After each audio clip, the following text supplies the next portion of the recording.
Today I'm going to be showing you how to put together these beadlocks on these Challenger tires.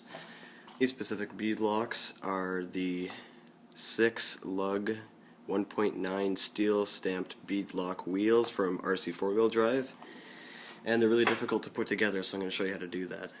So the first thing you want to do is take this little ring here and you're going to put it inside of the tire. Use a little bit of force, just don't stretch the rubber too much. You're just going to fit it inside.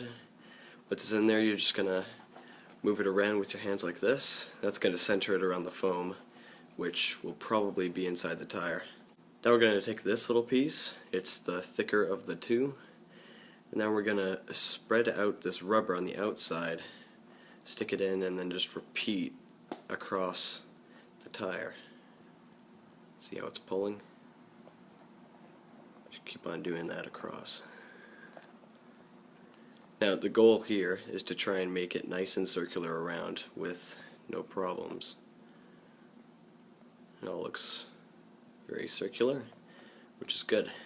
Now we're going to take the smaller piece of the wheel well and we're going to want to stick it inside. This is going to be a lot more difficult though, because I guess the way RC4WD made this is you can only have it in two certain positions, so you have to move it around just right. So I was lucky the first time. You see how the wheel well lines up, so all the spokes are aligned. Normally if you were to align the screw holes, it would look like this, which is way off on both ends. So you just want to find the right position and then go on from there.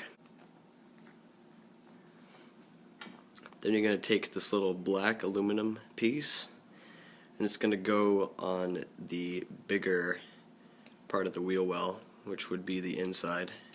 It's going to have a different offset and it's not going to fit well on the other side either, so you just want to put that on there, line it up, and then you're going to flip it back over and make sure that this centerpiece of the black aluminum is going to match up with the wheel well, so you just want to shift it around. Now if this is not aligned, you're going to have a tough time putting these screws through. Once you have it aligned, you're going to flip it back over. You're going to start by sticking one screw through.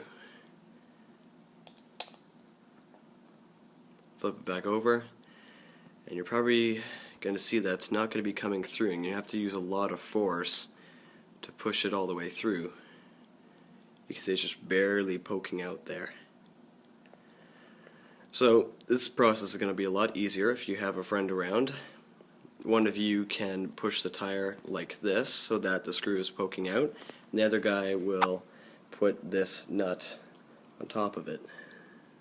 Also, when you put this together, the tire is probably going to be sealed unless you poke holes through the tire. So you want to try not to push against the tire and just keep it in its normal position. Now we finally got this nut on the bolt, or the screw anyway. So now that everything's being held in place, we're going to make sure that this is still aligned, because we're going to be putting more screws through. So on the other end of the first screw we put in, we're going to put in another one, which would be right across here.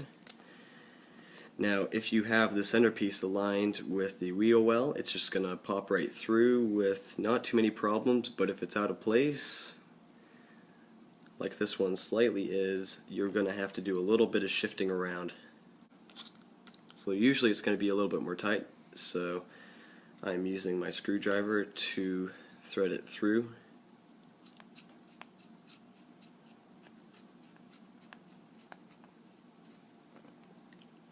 Alright, so now it's slightly pushed through, so you won't need a friend to do this obviously, but now you can put another nut on and then just tighten it all together. You want to do that with the other 4 holes. Alright, so now we have all the nuts inside of the wheel well. We're going to need a 2mm screwdriver or an Allen key that is 2mm. Stick that inside of the screw end. See there, and on the other end we're going to have a socket drive or a pair of pliers, which we will be using because this is a very odd size of nut. So we're just going to stick that on there, hold it in place, and then we're going to screw it down until it is nice and snug. You're going to feel it once the two wheel wells crunch together, and then your bead lock should be nice in place and finished.